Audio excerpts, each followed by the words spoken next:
Hello বন্ধুরা, আমার নাম ঋতব্রত ধর এবং ডিআইজ অনলি ডাব্লিউবিসিএস ইউটিউব চ্যানেলে তোমাদের সবাইকে আরেকবার স্বাগত।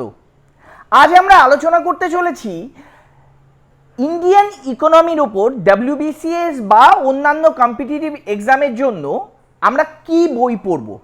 অ্যাকচুয়ালি এটা আলোচনা করার এইটাই কারণ যে এই মুহূর্তে মার্কেটে অনেকগুলো বই অ্যাভেলেবল। তো সেই বইগুলোর মধ্যে আমাদের যে কোনো একটা বইকে বেছে নেওয়া প্রয়োজন, কারণ আমি প্রত্যেকবার বলেছি যে 10টা বইকে একবার পড়ার থেকে একটা বইকে 10 বার পড়া অনেক অনেক বেটার। তো তাহলে চলো আমরা জেনে নেই যে ইন্ডিয়ান ইকোনমির জন্য ঠিক কোন বইটা আমাদের পড়া প্রয়োজন বা আমরা থ্রু আউট পড়ে যেতে পারি। মার্কেটে এই মুহূর্তে অনেকগুলো বই আছে, যেটা তোমাদের একটু আগেই বললাম। তার মধ্যে যে বইগুলো খুব প্রমিনেন্ট বা যেই বইগুলোকে এই মুহূর্তে সবাই কিনছে সেটা হচ্ছে Indian economy by Nitin Singhania. এটা সেকেন্ড এডিশন 2021-2022, যেটা ম্যাগ্রো হিল পাবলিকেশন থেকে পাবলিশ হয়। ম্যাগ্রো হিল পাবলিকেশন থেকে আরেকটা বইও পাবলিশ হয়, সেটার নাম হচ্ছে Indian economy by Ramesh Singh. ঠিক আছে, এটা 13th এডিশন 2021-2022। আরেকটা বই আছে দিশা পাবলিকেশনের। এই মুহূর্তে আমাকে অনেকে এই বইটা সম্বন্ধে বলেছে, তো আমি এই বইটা নিয়েও আজকে কিছুটা বলবো। সেটা হচ্ছে দিশা পাবলিকেশনের ইন্ডিয়ান ইকোনমি। এটা যিনি লিখেছেন তার নাম হচ্ছে অমন সোনি। আরেকটা বই আছে এবং খুব খুব খুব ভালো বই, সেটা হচ্ছে ইন্ডিয়ান ইকোনমি কি কনসেপ্টস বাই কে শঙ্কর গণেশ। তো এই বইগুলো যে কোনো ছাত্র বা ছাত্রীর ঘরে কিন্তু পাওয়া যায়। তো সবগুলো বই না কিনে যদি আমরা একটা বইয়ের ওপর কনসেন্ট্রেট করি তাহলে কিন্তু আমাদের পড়াশোনাটা অনেক স্পেসিফিক থাকবে এবং আমরা কিন্তু ইন্ডিয়ান ইকোনমিতে বেশ ভালো স্কোর করতে পারবো। তো আমাদের এই আলোচনাকে আমরা কয়েকটা সেগমেন্টে ভাগ করেছি। তো প্রত্যেকটা সেগমেন্ট ধরে ধরে এবার তোমাদের সঙ্গে আলোচনা করব। আমাদের প্রথম সেগমেন্ট হচ্ছে যে কোনো একটা বই সেটা ভালো কি মন্দ এটা জানার সব থেকে বড় উপায় হচ্ছে যে ইনফরমেশনগুলো দেওয়া আছে সেগুলো পয়েন্ট ওয়াইজ আছে কিনা বা রিলেভেন্ট ইনফরমেশনগুলোকে খুব সহজে আমাদের সামনে তুলে ধরা হয়েছে কিনা। এই পয়েন্টটা নিয়ে যদি আমরা আলোচনা করি তাহলে দেখব যে Indian economy by Nitin Singhania বা নিতিন সিংহানিয়া স্যারের যে ইন্ডিয়ান ইকোনমি বইটা আছে সেটা কিন্তু যথেষ্ট পয়েন্ট ওয়াইজ লেখা। এবং সব থেকে ভালো ব্যাপার, আমি যেটা বারবার করে তোমাদের বলি, যে কিওয়ার্ডস, যে কোনো পড়াশোনায় কিওয়ার্ডসগুলোকে যদি আলাদা করা যায় তাহলে কিন্তু আমাদের পড়াশোনাটা অনেকখানি ছোট হয়ে আসে, যেটা যে কোনো কম্পিটিটিভ এক্সাম বলো, সে ইউপিএসসি বলো বা ডাব্লিউবিসিএস বলো, যে কোনো পরীক্ষার জন্য কিন্তু খুব জরুরি। তার জন্য এই কিওয়ার্ডটা কিন্তু আমাদের আলাদা করে রাখতে হয়। তো কোনো বই যদি তোমাদের এই কিওয়ার্ডগুলোকে খুব সহজে তোমাদের সামনে তুলে ধরে অন্য একটা কালি দিয়ে, তাহলে কিন্তু পড়তে যথেষ্ট সুবিধে হয় এবং এগুলো কিন্তু খাতায় লিখে রাখলে পরে বা যদি বইয়ের মধ্যে আমরা দাগিয়ে রাখি তাহলে ভবিষ্যতে যখন পরীক্ষার সময় আমাদের রিভিশন করতে হবে সেই সময় কিন্তু যথেষ্ট সুবিধাজনক হয়। সেই ক্ষেত্রে যদি এই পয়েন্টের কথা আমরা বিবেচনা করি তাহলে কিন্তু দেখব যে এই যে Indian economy by Nitin Singhania, এই বইটা কিন্তু যথেষ্ট ভালো, মানে কিওয়ার্ডগুলোকে একেবারে অন্য কালি দিয়ে দাগানো এবং টু দি পয়েন্ট লেখা। অ্যাকচুয়ালি কি হয় জানো তো, আমরা যদি রমেশ সিং এর সঙ্গে তুলনা করি তাহলে দেখব রমেশ সিং স্যার যে বইটা লিখেছেন সেটা কিন্তু যথেষ্ট উন্নত এবং একটা সময় ইউপিএসসিতে ইন্ডিয়ান ইকোনমির বাইবেল বলা হতো এই বইটাকে। তো সেখানে কোনো কিওয়ার্ডগুলোকে আলাদা করা নেই বা খুব বড় বড় আর্টিকেল লেখা আছে কোনো একটা চ্যাপ্টারের ওপর, ঠিক আছে, এবং সেইখানটায় আমাদের কিওয়ার্ডগুলোকে বা ইম্পর্টেন্ট পয়েন্টসগুলোকে বা রেলিভেন্ট পয়েন্টসগুলোকে খুঁজে বার করতে কিন্তু যথেষ্ট বেগ পেতে হয়, ঠিক আছে। এই ব্যাপারটা কিন্তু এই বইটা ল্যাক করছে, যেটা কিন্তু ইন্ডিয়ান ইকোনমি বাই নিতিন সিংহানিয়ার একটা মস্ত বড় ইউএসপি। এই ব্যাপারটা কিন্তু তোমাদের মাথায় রাখতে হবে। আচ্ছা, এরপরে কোনো বই আমাদের কাছে খুব ইন্টারেস্টিং তখনই লাগে যখন সেই বইয়ের মধ্যে বক্সেস, টেবিলস, চার্টস এই ব্যাপারগুলো খুব বেশি পরিমাণে থাকে, যেটা কিন্তু তোমরা এই নিতিন সিংহানিয়ার বইয়ের ইন্ডিয়ান ইকোনমি বইতে কিন্তু যথেষ্ট বেশি পরিমাণে পাবে। প্রত্যেকটা বক্সকে মানে প্রত্যেকটা ইনফরমেশনকে কিন্তু চার্ট বলো বা টেবিল বলো বা বক্সেস বলো, এগুলো দিয়ে কিন্তু একটু ডিফারেন্ট করার চেষ্টা করেছেন উনি, এবং প্রত্যেকটা ক্ষেত্রে কিন্তু যথেষ্ট মানে প্রত্যেকটা ইনফরমেশন কিন্তু আমাদের সামনে খুব ভালোভাবে ফুটে ওঠে, এবং তার জন্য অন্য কোনো এক্সপার্ট ওপিনিয়নের কিন্তু প্রয়োজন হয় না। আচ্ছা, এবং তাছাড়া আমরা যত বক্সেস বলো বা টেবিলস বলো বা চার্টস বলো, এগুলো যত আমরা দেখি তত আমাদের কিন্তু পড়তে ভালো লাগে, মানে বোরিং হয়ে যায় না। ইন্ডিয়ান ইকোনমি অনেকেই বলে খুব বোরিং, কিন্তু বিশ্বাস করো আমি তোমাদের বলতে চাই যে ইন্ডিয়ান ইকোনমি কিন্তু খুব সহজ একটা বিষয়, এবং এটাকে যদি খুব বুঝে পড়া যায় এবং রেলিভেন্ট ইনফরমেশনগুলোকে নিয়ে যদি পড়া যায়, তাহলে কিন্তু এই চ্যাপ্টারটা এই সাবজেক্টটার থেকে কিন্তু অনেক নাম্বার আমরা ক্যারি করতে পারি। আচ্ছা, থার্ড যে পয়েন্টটা এবং খুব ইম্পর্টেন্ট একটা পয়েন্ট, সেটা হচ্ছে previous years is preliminary questions. তোমরা যদি দেখো যে 2018 মেন বা 2019-এর মেন মানে WBCS এর মেন, এই কোশ্চেনগুলোকে যদি একটু ঘাঁটো তাহলে দেখবে কোশ্চেনগুলো কিন্তু ইউপিএসসি লেভেলের অনেক কোয়েশ্চেন কিন্তু করা হয়েছে, এবং সেই কোয়েশ্চেনগুলোর যে জিসটা সেটা কিন্তু যদি আইএসের প্রিলিমিনারির প্রিভিয়াস ইয়ার কোয়েশ্চেনগুলো তোমরা দেখো, তাহলে কিন্তু সেখান থেকে অনেকখানি তোমরা হেল্প পাবে। এবং এই মুহূর্তে যেরকম কোশ্চেনের ট্রেন্ড, শুধু মেন না, প্রিলিমিনারির ক্ষেত্রেও এই মুহূর্তে যেরকম কোশ্চেনের ট্রেন্ড, ধরো ব্যাংকিং বলো বা পাবলিক ফিনান্স বলো, এই চ্যাপ্টারগুলো থেকে যেরকম কোয়েশ্চেন হচ্ছে, যেরকম কনসেপচুয়াল কোয়েশ্চেন হচ্ছে, যেরকম ট্রিকি কোয়েশ্চেন হচ্ছে, এই কোয়েশ্চেনগুলোকে কাউন্টার করার জন্য কিন্তু সব থেকে বেশি প্রয়োজন হচ্ছে প্রিভিয়াস ইয়ার্স কোয়েশ্চেনগুলোকে, মানে আইএসের কোয়েশ্চেনগুলোকে কিন্তু ঘাঁটা। এবং এই বইটার মধ্যে, নিতিন সিংহানিয়ার বইটার মধ্যে কিন্তু সেই কোয়েশ্চেনগুলোকে প্রত্যেকটা চ্যাপ্টারের পেছনে আলাদা করে দেওয়া আছে। এবার এইখানটায় আমি একটা কথা বলতে চাই যে দেখো, রমেশ সিং স্যারের বইটার মধ্যে আলাদা করে কোয়েশ্চেনগুলো দেওয়া নেই, কিন্তু পেছনে 6খানা সেট দেওয়া আছে, এমসিকিউ টাইপ কোশ্চেনের 6খানা সেট দেওয়া আছে, যেখানে কিন্তু প্রত্যেক সেটে 25টা করে কোশ্চেন আছে, এবং সেগুলো কিন্তু যথেষ্ট উন্নত মানের। এবং এই কোশ্চেনগুলো যদি কোথা থেকে জোগাড় করতে পারো, তাহলে কিন্তু তোমাদের অনেকখানি সুবিধে হবে। এটা কিন্তু মাথায় রেখো যে রমেশ সিংয়ের ইন্ডিয়ান ইকোনমির বইয়ের পেছনে কিন্তু বেশ কিছু ভালো কোয়েশ্চেন্স আছে, মানে 6x25 150 কোয়েশ্চেন্স, এটা কিন্তু খুব উন্নত মানের কোয়েশ্চেন্স। এই ব্যাপারটা কিন্তু একটু মাথায় রেখো। আচ্ছা, এবার বলি, আমরা একটা পুরো চ্যাপ্টার পড়ার পরে তার পরে যদি একটা চ্যাপ্টার সামারি থাকে, তাহলে কিন্তু যে কোনো বই খুব উন্নত মানের হয়ে যায়, যেইটা কিন্তু এই বইয়ের এ বছরের ইউএসপি। আগের বছরে যে ফার্স্ট এডিশন ছিল, সেই এডিশন আর এই এডিশনের মধ্যে যদি একটা মেজর পার্থক্য তোমরা আমার কাছে জানতে চাও, তাহলে আমি একটাই কথা বলবো, চ্যাপ্টার সামারি। হ্যাঁ, অনেক কিছু যোগ হয়েছে নতুন, কিন্তু সব থেকে উন্নত যে জিনিসটা যোগ হয়েছে সেটা হচ্ছে চ্যাপ্টার সামারি।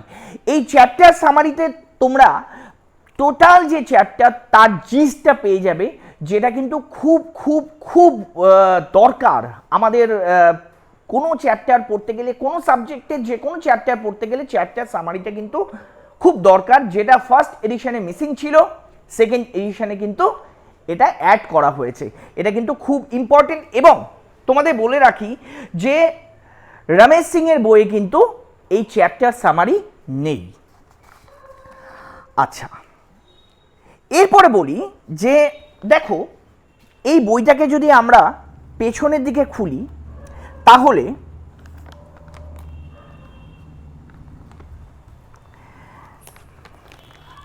বেশ সুন্দর একটা ইউনিয়ন বাজেটের একটা চার্ট তোমরা পাবে, আশা করি তোমরা দেখতে পাচ্ছ।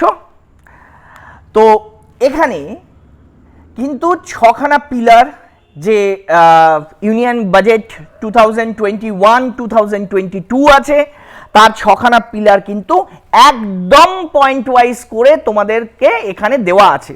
আর দেখো এইখানটায় একটা কিউআর কোড আছে, যেটাকে এই কিউআর কোডটাকে যদি তোমরা স্ক্যান করো, স্ক্যান করলে পরে কিন্তু তোমরা এই ইউনিয়ন বাজেটের ওপর একটা ভিডিও পেয়ে যাবে, যেখান থেকে কিন্তু তোমরা এই ইউনিয়ন বাজেটটাকে খুব সুন্দরভাবে ওই ভিডিওতে এক্সপ্লেন করা আছে। ঠিক আছে, এটা কিন্তু খুব খুব খুব সুন্দর এই বইয়ের একটা ইউএসপি বলতে পারো, যেখানে ইউনিয়ন বাজেটটাকে এত সুন্দর করে চার্ট করে রিপ্রেজেন্ট করা আছে। আমি এই জিনিসটাকে এখান থেকে আলাদা করিনি, কারণ এটা তোমাদের সঙ্গে শেয়ার করার ছিল। তোমরা যদি এটাকে আলাদা করে নিজেদের ঘরে টাঙিয়ে রাখো তাহলে কিন্তু তোমাদের যথেষ্ট সুবিধা হবে। তোমাদের এই ক্ষেত্রে বলে রাখি যে ইউনিয়ন বাজেট কিন্তু আমাদের রমেশ সিং স্যারের বইয়েও যথেষ্ট ভালো আছে, পয়েন্ট ওয়াইজ আছে। তোমরা কিন্তু রমেশ সিং সাহেবের বইটাকেও কিন্তু দেখতে পারো। আচ্ছা, এরপরে যেটা আছে সেটা হচ্ছে কোয়ার্টারলি কারেন্ট অ্যাফেয়ার্স। তোমরা বলতে পারো ইকোনমির মধ্যে আবার কারেন্ট অ্যাফেয়ার্স কোথা থেকে আসলো?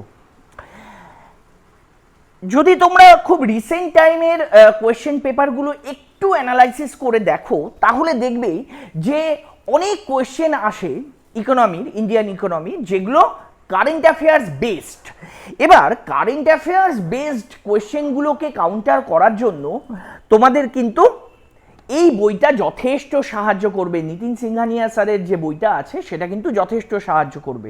তোমাদের মনে আছে হয়তো একটু আগে তোমাদের দেখিয়েছিলাম একটা কিউআর কোড, সেই কিউআর কোড দিয়ে যদি তোমরা যাও তাহলে সেখানে টোটাল এক বছরের প্রত্যেক 3 মাস 4 মাস অন্তর অন্তর কারেন্ট অ্যাফেয়ার্স, মানে কোয়ার্টারলি কারেন্ট অ্যাফেয়ার্স যেটা আছে সেই কারেন্ট অ্যাফেয়ার্সটা কিন্তু তোমরা পেয়ে যাবে। ঠিক আছে, এবং সেই কারেন্ট অ্যাফেয়ার্সটা যথেষ্ট উন্নত মানের ইকোনমি বেসড কারেন্ট অ্যাফেয়ার্স, এবং তোমাদের কিন্তু পরীক্ষায় এটা কিন্তু যথেষ্ট সাহায্য করবে, এটা কিন্তু মাথায় রেখো। কারণ যে কোনো বইয়ের ইকোনমির একটা স্ট্যাটিক পোর্শন থাকে, একটা ডাইনামিক পোর্শন থাকে। স্ট্যাটিক পোর্শন বইগুলো থেকে হয়ে যায়, কিন্তু ডাইনামিক পোর্শনের জন্য এই বইটার কিন্তু এটা একটা মস্ত ইউএসপি হয়ে থাকলো, যে এখানে কিন্তু যথেষ্ট ভালোভাবে কারেন্ট অ্যাফেয়ার্সগুলোকে এক্সপ্লেন করা আছে। ঠিক আছে, আচ্ছা, এরপরে ডাব্লিউবিসিএস বা ইউপিএসসি যে কোনো পরীক্ষায় ইন্ডিয়ান ইকোনমিতে সব থেকে গুরুত্বপূর্ণ বিষয় হলো ইকোনমিক সার্ভে। এবার তোমাদের বলে রাখি যে ইকোনমিক সার্ভে দুভাবে এক্সপ্লেন করা যেতে পারে। চ্যাপ্টার ওয়াইজ এক্সপ্লেন করা যেতে পারে, যেখানে সেক্টরগুলোকে আলাদা করে দেওয়া আছে, মানে প্রত্যেকটা সেক্টর অনুযায়ী ভাগ করা আছে।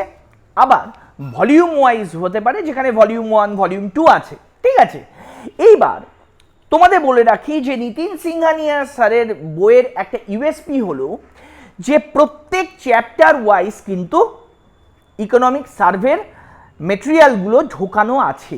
এটা কিন্তু মস্ত বড় একটা ইউএসপি। কারণ হচ্ছে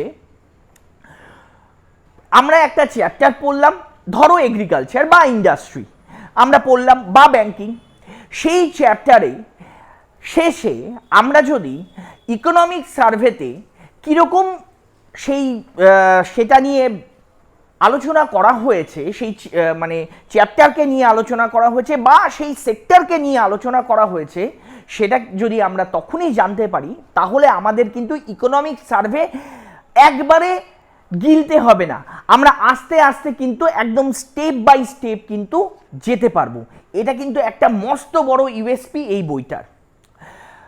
তোমাদের আরেকটা কথা বলে রাখি যে রমেশ সিং স্যারের বইয়ে ভলিউম ওয়াইজ ইয়েগুলো দেওয়া আছে, ইকোনমিক সার্ভেটা দেওয়া আছে। এবার ভলিউম ওয়াইজ ইকোনমিক সার্ভে খুব সুন্দর করে একদম পয়েন্ট ওয়াইজ করে দেওয়া আছে। তোমরা যদি দেখে থাকো বা যদি তোমাদের কাছে থেকে থাকে নতুন এডিশন, তোমরা দেখবে পেছনের দিকে আছে এবং খুব ভালো করে দেওয়া আছে। যদি তোমরা ওখান থেকেও পড়ো তাহলেও কিন্তু তোমরা উপকৃত হবে। এবং সেখানে কি করা আছে, টোটাল ইকোনমিক সার্ভেটা তোমাদের সামনে তুলে ধরা আছে, চ্যাপ্টার ওয়াইজ কিন্তু নেই। এটা কিন্তু একটা মস্ত বড় বিষয়। আচ্ছা, এই পয়েন্টগুলো নিয়ে আমার আলোচনা করার ছিল। আর একটা মস্ত বড় পয়েন্ট তোমাদের সামনে বলি যে কোভিড-19 যে প্যান্ডেমিক চলছে, সেখানে কি কি ইকোনমিক মেজার নেওয়া হয়েছে সেইগুলোর ওপর কিন্তু প্রত্যেক কটা বই যথেষ্ট পরিমাণ ফোকাস করেছে, বিশেষ করে এই দুটো বই।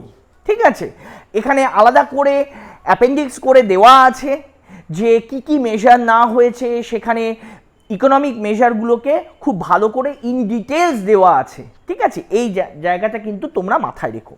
এবার তোমরা বলতে পারো যে এই যে দুটো বই, একটা হচ্ছে কে শঙ্কর গণেশের, তোমাদের বলে রাখি এই বইটা যথেষ্ট পুরনো বই, আমার সময় কেনা ছিল, আমি কিনে রেখেছিলাম, এবং এই বইটা নতুন বই। ঠিক আছে, এবার কে শঙ্কর গণেশ এবং অমন সোনি, এগুলো কেন আমি নিয়ে বসলাম, তোমাদের বলে রাখি যে কে শঙ্কর গণেশ কিন্তু একটা অন্য ধরনের বই। এখানে মানে একদম কম্পিটিটিভ এক্সামের জন্য ডাইহার্ড পড়াশোনা করার বই কিন্তু এটা না। এটা কিসের জন্য? এটা হচ্ছে কনসেপ্টগুলোকে খুব সুন্দরভাবে এখানে উদাহরণ দিয়ে ক্লিয়ার করা আছে। ঠিক আছে, এখান থেকে তুমি কনসেপ্টগুলো, খুব জটিল কনসেপ্ট খুব সহজভাবে কিন্তু এখানে বোঝানো আছে।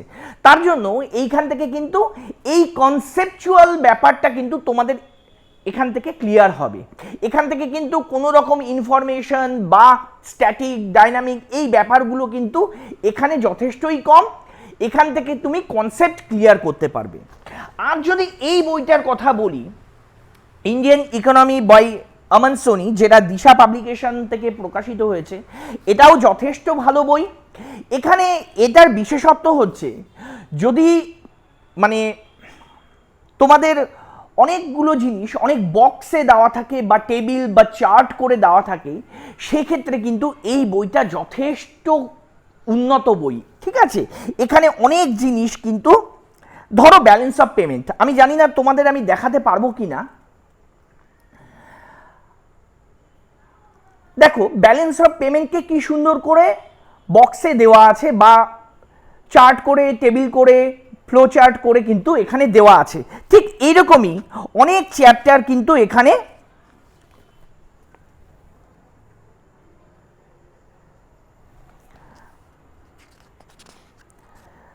যেটাকে আমরা বলি মাইন্ড ম্যাপ, এইভাবে কিন্তু এই বইটায় অনেকগুলো ছবি দেওয়া আছে, মাইন্ড ম্যাপ করে দেওয়া আছে, যেগুলো পড়তে যথেষ্ট সুবিধে হয়। কিন্তু যদি ওভারঅল একটা বইয়ের কথা বলি, তাহলে মানে যে বই, একটা বই যেটা পড়লেই আমার হয়ে যাবে, বা একটা বই যেটাকে আমি ধরে এগোতে পারবো, তাহলে কিন্তু এই দুটো বই শেষ মুহূর্তে উঠে আসে। একটা হচ্ছে নিতিন সিংহানিয়ার ইন্ডিয়ান ইকোনমি, অথবা রমেশ সিংয়ের ইন্ডিয়ান ইকোনমি। এবার বলি যে এই দুটোর মধ্যে আমরা কোনটাকে বেছে নেব। আপাত দৃষ্টিতে তো প্রত্যেক কটা প্যারামিটারেই আমরা নিতিন সিংহানিয়াকে অনেক সুপিরিয়র পেয়েছি, কিন্তু আমরা যদি একদম চ্যাপ্টার ওয়াইজ যাই বা টপিক ওয়াইজ যাই, তাহলে দেখো আমি দেখছিলাম যে 15th ফিনান্স কমিশন, নিতিন সিংহানিয়াতে অসম্ভব ভালো লেখা আছে, অসম্ভব ভালো লেখা আছে। আমি দুটোর কম্প্যারিজন করছিলাম, আমি এইভাবে তোমাদের হয়তো কম্প্যারিজন করে দেখাতে পারবো না, কিন্তু তোমরা যদি পড়ো তাহলে দেখবে প্রত্যেকটা পয়েন্ট কিন্তু একদম খুব লুসিডলি পয়েন্ট ওয়াইজ করে করা আছে। আবার যদি ধরো নীতি আয়োগ নীতিন সিংহানিয়াতে কিন্তু অসম্ভব ভালো দেওয়া আছে, এবং ওই যে বললাম পয়েন্টস, চার্টস, মানে রেলিভেন্ট ইনফরমেশন, এগুলো কিন্তু অসম্ভব ভালো আছে। বা ল্যান্ড রিফর্মস, আমি খুব কম বইতে দেখেছি যেখানে ল্যান্ড রিফর্মকে আলাদা একটা চ্যাপ্টার হিসাবে নিয়ে ওটাকে এক্সপ্লেন করা আছে। এটা আমি এর আগেও বলেছিলাম, আবারও বলছি, ল্যান্ড রিফর্ম মানে খুব কম বইয়ে এইভাবে পাওয়া যায়, যেটা নীতিন সিংহানিয়াতে আছে। তুমি যদি নীতি আয়োগের অবজেক্টিভস দেখো, ফাংশনস দেখো, বা মেজর সেক্টরাল রিফর্মস বাই নীতি আয়োগ, এগুলো দেখো, যেগুলো এই মুহূর্তের পিএসসি বা ইউপিএসসির ফ্লেভার বলতে পারো, ঠিক আছে, সেগুলো কিন্তু নীতিন সিংহানিয়া স্যারের বইতে যথেষ্ট ভালোভাবে দেওয়া আছে। বা কি পারফরমেন্স ইন্ডিসেস যেগুলো আছে সেগুলোও কিন্তু খুব ভালো করে টেবিল করে দেওয়া আছে। এটা কিন্তু তোমরা অবশ্যই দেখো। আচ্ছা, এবার তোমাদের বলি যে নীতিন সিংহানিয়া স্যারের যে বইটা, অনেকেরই কাছেই এই ফার্স্ট এডিশনটা আছে। এবার তোমাদের অনেকেই আমাকে ফেসবুকে জিজ্ঞেস করেছো বা হোয়াটসঅ্যাপে জিজ্ঞেস করেছো যে স্যার আমার কাছে ফার্স্ট এডিশনটা আছে, তাহলে সেকেন্ড এডিশনটা কি কিনতে হবে? দেখো, এখানে একটা কথা বলার আছে, ইন্ডিয়ান ইকোনমি প্রতিনিয়ত চেঞ্জ হচ্ছে, প্রতিনিয়ত। ধরো 2020 সালের জানুয়ারি মাসে বা 2019 সালের ডিসেম্বর মাসে ইন্ডিয়ান ইকোনমি যেভাবে বইছিল, আজকে 2021 সালে এসে কি ইন্ডিয়ান ইকোনমি সেভাবে চলছে? না। প্যান্ডেমিক সিচুয়েশন, সেইটাকে কাউন্টার করার জন্য ইন্ডিয়ান ইকোনমিতে প্রচুর চেঞ্জেস এসছে। তার মানে হচ্ছে ইন্ডিয়ান ইকোনমি সবসময় একটা চলমান ধারা। এই ধারাতে যদি তোমাকে পা দিতে হয় তাহলে তোমাকে প্রতিনিয়ত কিন্তু আপডেটেড থাকতে হবে। আমি বলছি না যে যাদের আছে তারা একেবারে নতুন বই কিনে নিতে পারো। যদি তোমরা নতুন বই, মানে নতুন বইয়ে যে সমস্ত জিনিস অ্যাড হয়েছে বা যে জিনিসগুলোকে চেঞ্জ করা হয়েছে সেগুলো যদি তোমরা জোগাড় করে নিতে পারো, ওয়েল অ্যান্ড ফাইন। না হলে একটু কষ্ট করে এই ব্যাপারগুলো একটু দেখে নিও, ঠিক আছে? আচ্ছা, এখানে তোমাদের একটা বক্তব্য হচ্ছে যে এই বইটা কি সব থেকে বেস্ট, এটা তোমরা আমাকে বলেছো। যা প্যারামিটার আমি চুজ করেছি সেই প্যারামিটারের প্রত্যেকটা প্যারামিটারে কিন্তু নীতিন সিংহানিয়া দ্য বেস্ট। আমি এর আগেও বলেছি, আজকেও বলছি, নীতিন সিংহানিয়া ইন্ডিয়ান ইকোনমি এই মুহূর্তে ইন্ডিয়ান ইকোনমিতে এম লক্ষ্মীকান্ত, ইন্ডিয়ান ইকোনমির এম লক্ষ্মীকান্ত, এটা কিন্তু মাথায় রেখো। কারণ তোমরা প্রত্যেকেই জানো যারা কম্পিটিটিভ এক্সামের জন্য লড়ছো, খাটছো, এম লক্ষ্মীকান্ত পড়লে পরে কিন্তু পলিটির মানে কম্পিটিটিভ এক্সামের জন্য সমস্ত কিছুই কমপ্লিট হয়ে যায়। ঠিক সেরকমই নীতিন সিংহানিয়া পড়লে পরে কিন্তু ইন্ডিয়ান ইকোনমির কিন্তু অনেকখানি তোমাদের কভার হয়ে যাবে। এবার আমি নীতিন সিংহানিয়া স্যারের জন্য একটা কথা বলতে চাই যে স্যার, যে বইটা আপনি বানিয়েছেন বা যে বইটা আপনি লিখেছেন সেটা অসম্ভব ভালো বই। যে কোনো প্যারামিটারে আমরা ইন্ডিয়ান ইকোনমির জন্য একটা এরকম কম্প্যাক্ট বইয়ের খুব অভাব ছিল বাজারে, যেটা কিন্তু আপনার বইটা আসার পরে ফার্স্ট এডিশন, সেটা নিয়ে আমি একটা ভিডিও করেছিলাম, আপনার সেকেন্ড এডিশনের নিয়েও আমি একটা ভিডিও করলাম। তো অসম্ভব ভালো বই, কিন্তু কয়েকটা জায়গা আমার মনে হয়েছে একটু চেঞ্জ করা দরকার, বা কয়েকটা জায়গা যদি আপনি অ্যাড করতেন তাহলে আরও একটু ভালো হতো। যেমন আমি একটা কথা বলি, প্ল্যানিং নিয়ে কি হয়, প্ল্যানিং নিয়ে আপনার সমস্ত কিছু ঠিক আছে, ইন্ডিয়ান প্ল্যান নিয়ে আপনি বলেছেন, কিন্তু প্রত্যেকটা প্ল্যান পিরিয়ডে কি কি প্রোগ্রামস নেওয়া হয়েছে, সে এগ্রিকালচার বলুন বা ইন্ডাস্ট্রি বলুন বা ব্যাংকিং সেক্টর বলুন বা পভার্টি আনএমপ্লয়মেন্ট বলুন, হ্যাঁ আপনি বলতে পারেন যে প্রত্যেকটা চ্যাপ্টারে রেসপেক্টিভ চ্যাপ্টারগুলোতে সেগুলো আছে, কিন্তু এগুলো যদি প্ল্যান পিরিয়ডের মধ্যে আমরা পেতাম বা প্ল্যান পিরিয়ডে যদি সমস্তগুলোকে আলাদা করে দেওয়া থাকতো বা শুধুমাত্র যে স্কিমসগুলো নেওয়া হয়েছে সেগুলো যদি আলাদা করে দেওয়া থাকতো, তাহলে কিন্তু আমাদের অনেকখানি সুবিধে হতো। তো আর বেশি কিছু বলার নেই। তোমরা যারা কম্পিটিটিভ এক্সামের জন্য প্রিপারেশন নিচ্ছ তারা অবশ্যই ইন্ডিয়ান ইকোনমির জন্য কিন্তু এই বইটাকে দেখতে পারো, এবং এই বইটা কিন্তু তোমাদের যথেষ্ট সাহায্য করবে ইন্ডিয়ান ইকোনমির মতো একটা জটিল জিনিসকে খুব সহজভাবে বুঝে উঠতে। শেষে একটাই কথা বলবো যে এই মুহূর্তে প্যান্ডেমিক সিচুয়েশন, ভারতবর্ষ খুব খারাপ পরিস্থিতির মধ্যে দিয়ে যাচ্ছে। আমরা পশ্চিমবঙ্গবাসী সবে লকডাউন থেকে উঠেছি। লকডাউন মানে পার্শিয়াল লকডাউন বা বলতে পারো, বা কিছু রেস্ট্রিকশনস বলতে পারো, এখনও সেই রেস্ট্রিকশনসগুলো আছে।